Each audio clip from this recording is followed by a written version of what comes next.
महाराष्ट्रामध्ये गेल्या साधारण 2.5 ते 3 वर्षापासून महिलांवरील अत्याचाराचं प्रमाण कमालीचं वाढलंय. आणि नुसतं अत्याचार नाही, डोमेस्टिक व्हायलन्स नाही, ते तर आहेच. अपहरण, खून, महिलांचे बलात्कार. आता या महिला नेत्या सत्ताधारी पक्षातल्या त्या नेहमी रस्त्यावरती येऊन थैथाट करत होत्या,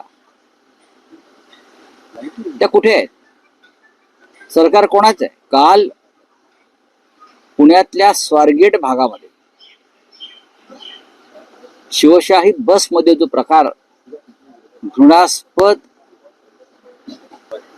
किळसवाणा आणि महाराष्ट्राला काळिमा फासणारा जो घडला, त्यानंतर महिला नेत्यांनी फक्त आपल्या काय म्हणतात त्याला थातूर मातूर भाष्य केलेलं आहे. जर दुसरं सरकार असतं, महाविकास आघाडी म्हणा, काँग्रेस म्हणा, शिवसेना म्हणा, तर या महिलांनी मंत्रालयाच्या दारामध्ये गोंधळ घातला असता. एका महिलेवर, जी लाडकी बहीण आहे तुमची, 1500 रुपये दिले महिन्याला, म्हणजे तुम्ही तिची अब्रू विकत घेतली का? महिन्याला 1500 रुपये दिले म्हणून तुम्ही गुंडा पुंडा विकृतांना आमच्या बहिणींचं वस्त्रहरण करण्याचं लायसन दिलंय का? कोण आहेत पुण्याचे पालकमंत्री? त्यांना मुख्यमंत्र्यांनी जाब विचारला का? कोण आहेत पुण्याचे पोलीस आयुक्त? या पोलीस आयुक्तांच्या काळामध्ये पुण्यामध्ये गुंडगिरी वाढली, राजकीय आणि सरकारी कृपेने. या ज्या गुंडांना वगैरे पोलीस स्टेशनला बसवायची नाटकं चाललेली आहेत ना, ही बंद करा. पुण्याच्या हद्दीमध्ये सगळ्यात जास्त खंडणीखोरी, हप्तेबाजी पोलिसांची, त्यानंतर अपहरण, राजकीय आश्रयाखाली जे गुंडगिरी सुरू आहे, त्याच्यामध्ये सत्ताधारी पक्षाचे जे आश्रयदाते आहेत त्यांना अभय. सत्ताधारी पक्षाचे गुंड जात आहेत त्यांना पूर्ण अभय आयुक्तांचं हो. आणि महिलांवर खुलेआम अत्याचार, छेडछाडी, दबाव पोलिसांवरती आहे आणि पोलीस तो दबाव मान्य करतात.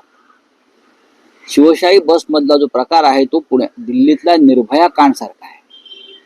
बसमध्ये सुदैवाने ही मुलीचे प्राण वाचलेले आहेत, हे लक्षात घ्या. स्वारगेटला काल आमच्या शिवसैनिकांनी प्रखर आंदोलन केलं. मग आमचे वसंत मोरे असतील, गजानन थरकुड असतील, संजय मोरे असतील, आमच्या शिवसेनेच्या प्रमुख लोकांनी आंदोलन केलं, महिलांनी आंदोलन केलं.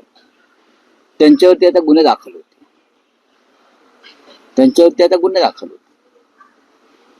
माझं पोलीस आयुक्तांना आव्हान आहे, पुण्यामध्ये मोकाट सुटलेल्या ज्या गँग्स आहेत त्यांना कायद्याची भीती राहिलेली नाही. माझं गृहमंत्र्यांना आव्हान आहे, आपण राजकीय कार्यासाठी गृह खातं वापरताय, विरोधकांना त्रास देण्यासाठी गृह खातं तुमचे लोक वापरतायत. हे तुमच्या लाडक्या बहिणींच्या रक्षणासाठी वापरलं तर या महाराष्ट्रावरती उपकार होतो. शक्ती कायदा किती काळ राज्याच्या सगळ्या दंडात अडकलेला राहणार असं अंमलात जाणं देखील म्हणतात. प्रश्न असा आहे की आमच्या काळामध्ये हा शक्ती कायदा आम्ही तयार केला. महिलांना संरक्षण मिळावं आणि महिलांवर अत्याचार करणाऱ्यांना कठोर शासन मिळावं. पण सरकार आताचे का हा कायदा पुढे नेत नाही, हे एक रहस्य आहे. का आतमध्ये कोणी फिक्सर बसलेले आहेत हा कायदा येऊ नये म्हणून? शक्ती कायदा येऊ नये यासाठी कोणी फिक्सर बसलेले आहेत का? की शक्ती कायदा आल्यामुळे फडणवीस यांच्या मंत्रिमंडळात महिलांचे खून आणि अत्याचार करून जे लोक बसलेले आहेत, पूजा चव्हाण प्रकरणातले, त्यांच्यापर्यंत कायद्याचे हात पोचतील का, म्हणून कोणाला भीती वाटते का, हे पाहावं लागेल.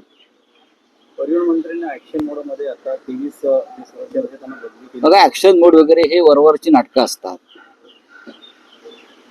दुर्घटना घडलेली आहे ना, महिलेवरती अत्याचार झालेला आहे, बलात्कार झालेला आहे, विनयभंग झालेला आहे.